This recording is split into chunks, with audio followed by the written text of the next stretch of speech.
A door slammed open hard enough to rattle the glasses behind the bar. A man shoved through it, wild-eyed, scanning the room. His fists were already clenched. He was looking for someone. A woman near the counter froze mid-step, a tray of drinks shaking in her hands. She knew that face. She knew those hands. Before she could think, she set the tray down and crossed the floor fast.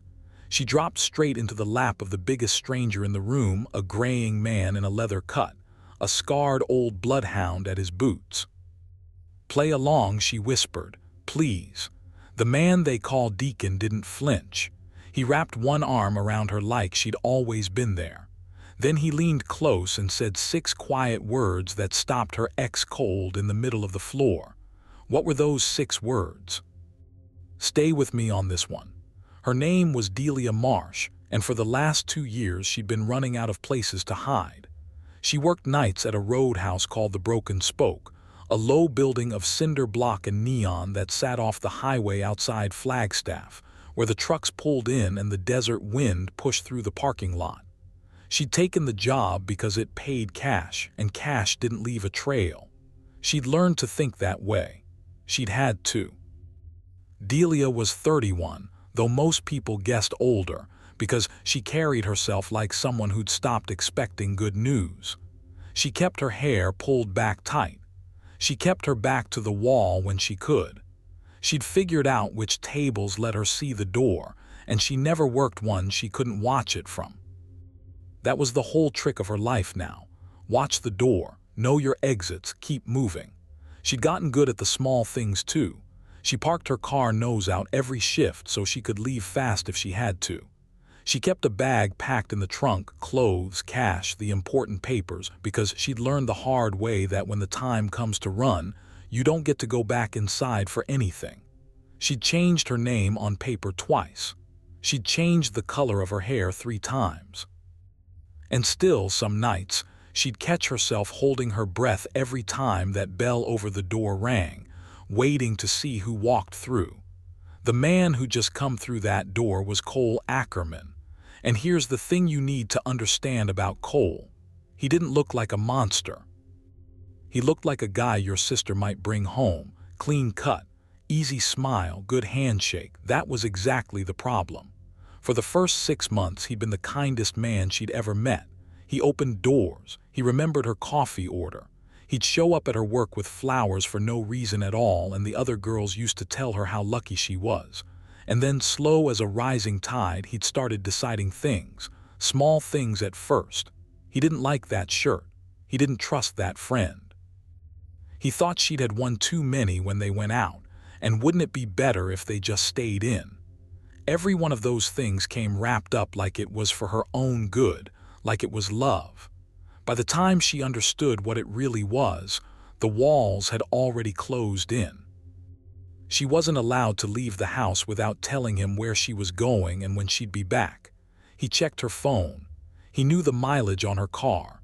And the one time she tried to leave him for good, he'd put her in the hospital with 2 cracked ribs and told the nurse she'd fallen down the stairs. She'd run after that.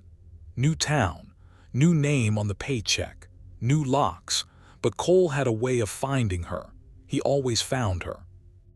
Now he was standing in the middle of the Broken Spoke with murder in his eyes, and Delia had maybe 4 seconds to decide what to do. There was no back way she could reach without crossing his path. The bar was thin on people that night, a couple of long-haul drivers hunched over coffee, a card game in the corner, and at the big table by the wall, the club. She'd served them plenty of times. They rolled in most Thursdays, a handful of men in worn leather with a patch on the back that said what they were, and everybody in the place gave them room. She'd never had trouble from them. They tipped fine. They kept to themselves. And the one who sat at the head of the table, the one the others called Deacon, had never once looked at her the way men in bars usually looked at a waitress. He just nodded, said thank you, and left her alone. So that's where her feet took her, straight to him. She didn't plan it. Her body just picked the biggest, calmest thing in the room and ran for it. Deacon, his real name was Roan Vance, though almost nobody used it anymore, was in his late 50s, with a gray-streaked beard and forearms like knotted rope and eyes that had seen more than most men live through. He'd been president of the local chapter for 11 years. Before that, he'd done things he didn't talk about. He wore his history in the lines of his face and in the way rooms got quieter when he walked in. At his boots lay an old bloodhound named Cornbread, a rescue with a torn ear and a gray muzzle, who followed Deacon everywhere and growled at almost nobody. When Delia landed in his lap, Cornbread lifted his head, sniffed her once, and settled back down against her ankle like she'd always belonged there. And maybe that dog knew something the rest of them didn't yet. Deacon didn't grab her. He didn't shove her off. He just went still, the way a big animal goes still, and let his arm come around her shoulders loose and easy. She was shaking. He could feel it. He didn't ask why. He looked past her at the man frozen in the middle of the floor, read the whole story in about 2 seconds, the fists, the wild eyes, the way the woman in his lap had gone rigid with fear, and made his decision. "Play along," she'd whispered. "Please." And Deacon, who owed this woman nothing, who had every reason to stay out of it, leaned in close to her ear and said, loud enough for only her to hear, "You're safe. I've got you." Then he turned his face toward Cole Ackerman, and the whole room seemed to hold its breath. Cole came across that floor slow. He'd spotted her the moment she moved, and now he was walking toward the big table with a smile that didn't reach his eyes, the kind of smile a man wears when he's decided to make a scene and dress it up as concern. He stopped a few feet from Deacon's chair. "Delia," he said, real gentle, "baby, what are you doing?" She didn't answer. She couldn't. Her voice had gone somewhere she couldn't reach. "That's my girlfriend," Cole said to Deacon, and there was a warning under the words. "We had a fight. She gets emotional. I'm gonna take her home now." Deacon looked at him for a long moment. He didn't raise his voice.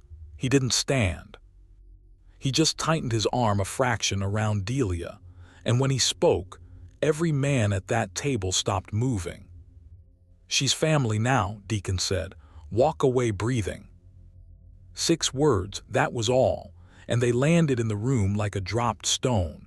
Cole's smile flickered. He glanced around the table for the first time, really looked and saw the patches, saw the men, saw 6 pairs of eyes fixed on him with the flat patience of men who did not bluff. His hands were still clenched, but something behind his face had done the math. He was one man. This was their house. "You don't know her," Cole said, but his voice had lost its edge. "You don't know what she is." "I know what you are," Deacon said. "That's enough." And that was the thing that stopped Cole cold, not the size of him, not the numbers. It was that this stranger had looked at him for 10 seconds and seen straight through the clean shirt and the easy smile to the man underneath, the way nobody ever did. Cole was used to being believed. He was used to walking into a room and having people take his side. He was used to being the reasonable one, the calm one, the one everybody trusted, while the woman across from him fell apart and made herself look crazy. That was the game he'd played his whole life, and he'd never lost it. And here was a man who wasn't going to play, who'd already decided, who looked at him like he was something scraped off a boot. For a second Delia thought it was going to happen right there, that Cole would swing, that it would all come apart. But Cole was smart. That was the other thing about him. He never did the violent thing where people were watching. He saved it for later, for the parking lot, for the drive home, for the moment nobody could see. He'd built his whole reputation on being the guy who kept his cool, and he wasn't about to hand it away in a room full of witnesses. So he raised both hands, backed up a step, and put the smile back on. "Okay," he said. "Okay, this isn't over, Delia, you know that." He turned and walked out the way he'd come. The door swung shut behind him, and for one long moment, nobody at the Broken Spoke said a word. Then Delia let out a breath she'd been holding for what felt like years, and slid off Deacon's lap onto the empty chair beside him, and put her face in her hands. "I'm sorry," she said. "I'm so sorry. I didn't have anywhere to go. I couldn't let him get to me." "You don't apologize to me," Deacon said. "Not for that." One of the other men, a younger one with a shaved head they called Tuck, leaned in. "You want us to have a word with him outside?" "No," Deacon said before Delia could answer. "No words in the parking lot. We do that, we hand him exactly what he wants. A reason." He looked at Delia. "That kind likes a reason, makes it your fault." She looked up at him, surprised, because he was right. That was exactly how Cole worked. "Look what you made me do." She'd heard it 100 times. She'd heard it with her back against the wall and her arms up over her face. And this stranger, this outlaw with a scarred dog, had named it in one breath, like he'd read it off a page he'd read 100 times himself. Somebody put a glass of water in front of her. She drank it. Her hands had almost stopped shaking. Cornbread put his heavy head in her lap and looked up at her with those sad, wise eyes, and she found herself scratching behind his torn ear, and for the first time in longer than she could remember, she felt something that was almost like being safe. Deacon watched her with the dog. He didn't say much. He waved off the men who were still watching the door, told them to finish their game. The roadhouse eased back into its usual low murmur. The jukebox came back on. The truckers went back to their coffee. It was, for a little while, just a quiet night again. Delia sat there petting the old hound, and Deacon nursed his coffee, and the danger seemed to have driven off down the highway with Cole Ackerman's tail lights. She even laughed a little at something Tuck said, some story about Cornbread eating a whole basket of dinner rolls off a table when nobody was looking, and the look on the trucker's face when he came back from the bathroom. The knot in her chest loosened just a little. She caught herself thinking about the rest of her shift, about the tables she still had to clear, about the ordinary small nothing of a normal night. Maybe, she let herself think, maybe it really was over. Maybe she could finish up and get home and lock the door and it would just be another night she survived. She'd gotten so good at surviving nights. She almost let herself believe this was going to be one more. Then the door opened again. But it wasn't Cole who came through it this time. It was 2 men in the tan uniforms of the county sheriff's department, and one of them was Cole Ackerman. Delia's stomach dropped straight through the floor, because here's what she'd never told anyone in Flagstaff. Here's the thing that had made running so impossible, the thing that kept her looking over her shoulder in a town where she didn't know a soul. Cole wasn't just a violent ex-boyfriend.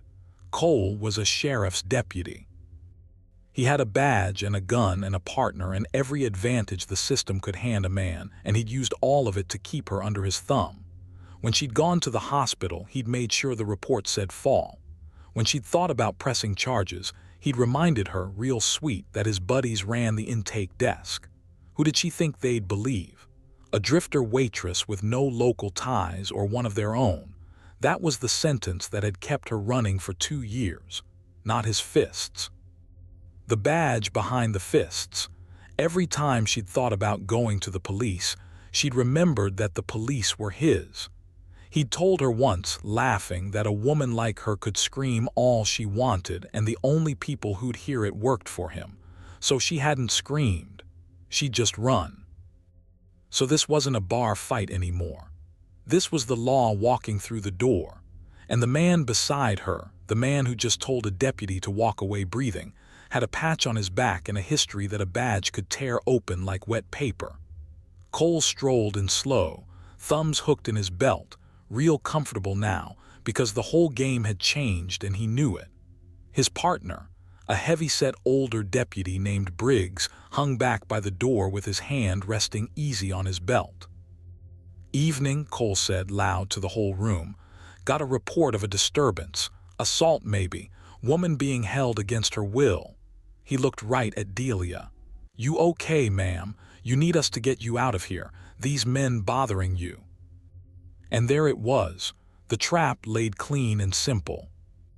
If she said yes, They took her out to Cole's car and he had her again, alone, and no witness in the world could say different because 2 deputies would swear to whatever he wanted. If she said no, then she was refusing help from an officer, sitting in the lap of a known outlaw, and Cole could spin that any way he pleased. He'd turned her rescue into evidence. He'd turned the whole club into suspects. In 10 seconds flat, he'd taken the one moment where she'd finally felt safe and turned it into a crime scene with her name on it. Delia opened her mouth and nothing came out.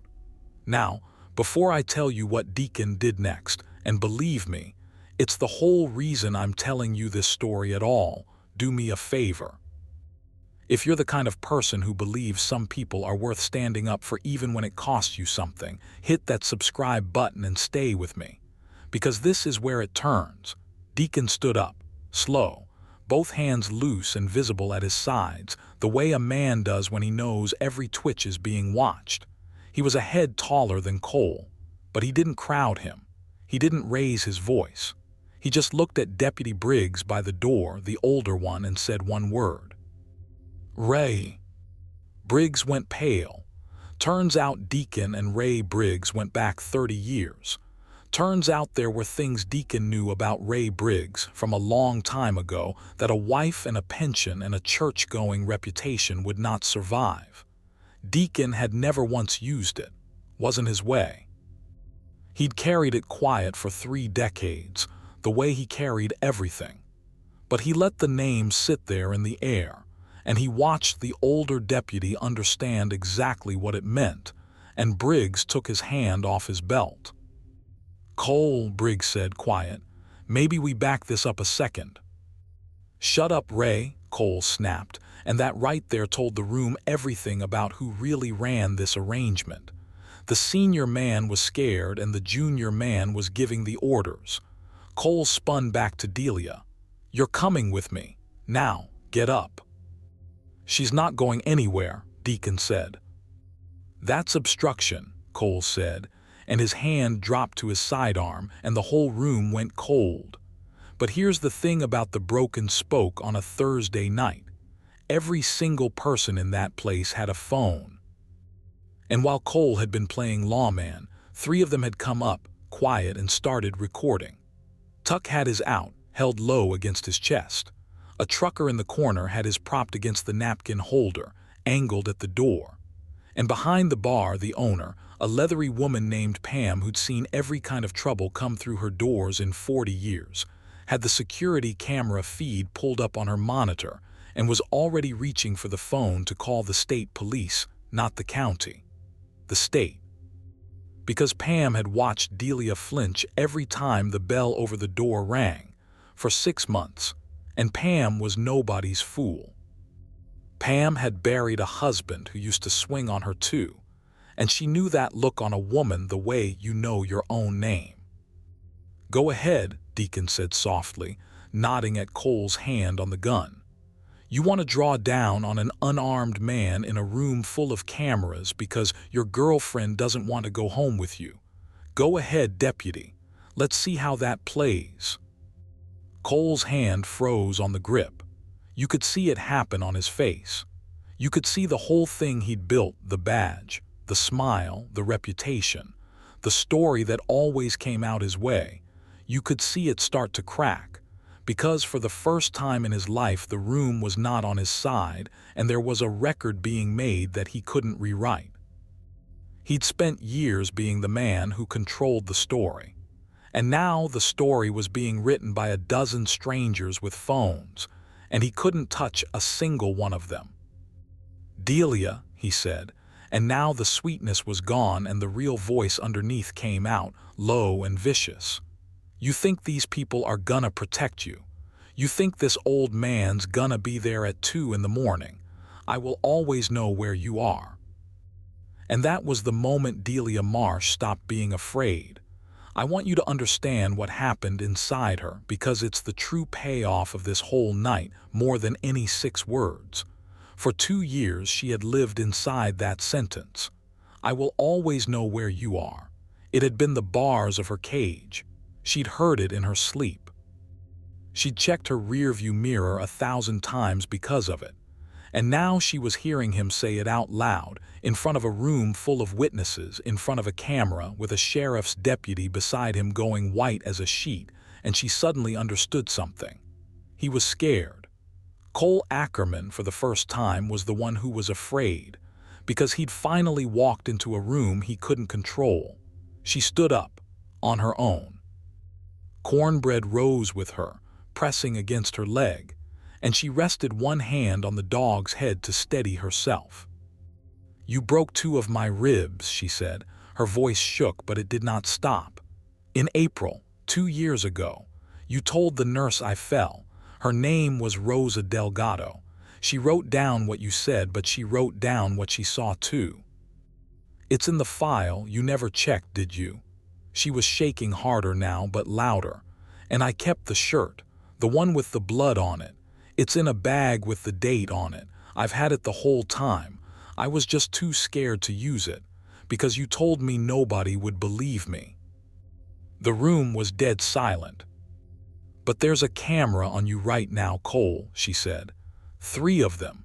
And you just told everybody here you'd always know where I am. So I guess we found out. Some people believe me just fine." Cole looked around the roadhouse.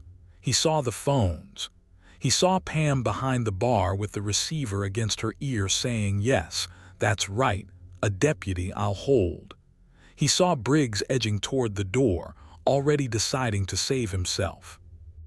He saw the men at the table, still and patient, and the big gray man standing between him and the woman he'd spent 2 years hunting.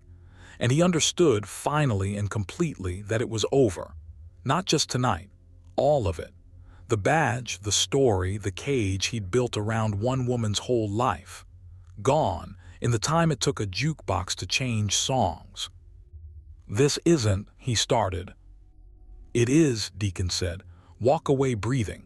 I told you that an hour ago. Offer still stands, won't stand a third time." Cole Ackerman turned and walked out of the broken spoke for the last time. Briggs went after him, but Briggs, it turned out, had already made a different kind of call in his head. And when the state investigators came knocking 2 days later, Ray Briggs told them everything. About the report he'd falsified, about the intake desk, about the whole quiet machine that had kept one of their own untouchable. Maybe it was conscience. Maybe it was just the name Deacon had said, sitting in his gut like a stone. Either way, it broke the thing open. But that was later. That night when the door swung shut, Delia stood in the middle of the roadhouse and did not fall down. She'd thought she would. She'd braced for it her whole adult life, the moment the fear finally left and there was nothing to hold her up. But she stayed on her feet. And the old hound leaned his whole weight against her leg, and she went down on her knees right there on the roadhouse floor and wrapped her arms around Cornbread's neck and cried into his torn ear. And nobody in that place said a word or told her to stop. Deacon crouched down beside her, slow, his knees cracking. He didn't touch her. He just stayed there at her level so she wasn't alone down on that floor. "You did that," he said. "Not me, you remember that part." The state police came. Statements were taken. The videos were sent. Cole Ackerman was arrested within the week. Not for the old assault at first, which was hard to prove after 2 years, but for the threats he'd made on camera. And then, once Briggs started talking and Rosa Delgado's original notes surfaced and Delia's evidence bag came out of a storage locker, for a great deal more. It didn't happen overnight. These things never do. There were hearings. There were lawyers. There were nights Delia woke up with her heart hammering, certain she'd heard a bell over a door. But he never found her again, because there was nothing left to find her with. His badge was gone. His story was gone. The room had turned and it stayed turned. And here's the part I really wanted to get to. The reason a hardened old outlaw chose to stand between a stranger and a badge, when everything he was and everything he'd done told him to keep his head down and stay out of it. It came out slow, over weeks, in the quiet after her shifts, sitting at that same big table with a cup of coffee going cold between his hands. Deacon had a daughter once. Her name was Grace. She'd have been about Delia's age now. And Grace had married a man with an easy smile and a good handshake, a man everybody liked. And by the time Deacon understood what was happening behind their front door, it was because a sheriff was standing on his porch at 4 in the morning with his hat in his hands. Deacon had spent the years since then wearing that on his face, in the lines of it in the quiet. All that history people whispered about. Some of it was true, but the thing that had really hollowed him out wasn't anything he'd done to anyone. It was the one time he'd looked away when he should have looked closer. The one door he hadn't kicked down in time. So when a shaking woman he barely knew dropped into his lap and whispered please, Roan Vance did not have to think about it. He'd been given the chance again. The one you almost never get, and he was not going to look away twice. That's what the whisper meant. You're safe. I've got you. 4 words to her ear and 6 more to the man in the doorway, and none of them were about her at all, not really. They were a promise he was finally, after all these years, able to keep. To a stranger, because he couldn't keep it for his own girl. Delia was the door he got to kick down in time. She stayed on at the Broken Spoke. Pam made her a manager eventually, and the two of them ran the place with an iron kindness that made it the kind of roadhouse where scared people knew they could stop. Word gets around about a place like that. More than one woman came through that door over the years with fear in her shoulders and left with a phone number and a plan, and Delia was the one who sat with them, and she always started the same way. I know exactly how this feels, and they believed her because she wasn't lying. The club still rolled in most Thursdays. Deacon still sat at the head of the table. He was slower now, grayer, and one winter his knees got bad enough that he took to walking with a cane, which he hated, and which Cornbread seemed to think was a wonderful new thing to lean on. Delia kept his coffee coming without being asked. She learned his birthday and made sure there was pie. He grumbled about the pie every single year and ate every bite. Cornbread lived 3 more good years. When the old hound finally went, he went in his sleep on the floor of the Broken Spoke, in his spot by Deacon's boots on a Thursday with the jukebox playing low. They buried him out back under a mesquite tree, and Delia cried harder than she'd expected to, because that dog had put his head in her lap on the worst night of her life and told her, in the only way a dog can, that she was worth staying beside. She thought about that night often, not with fear anymore, with something closer to wonder. How thin the wall had been between the life she'd been trapped in and the one she got instead. How it had come down to a woman with nowhere to run, and a stranger who chose, in the space of 2 seconds, not to look away.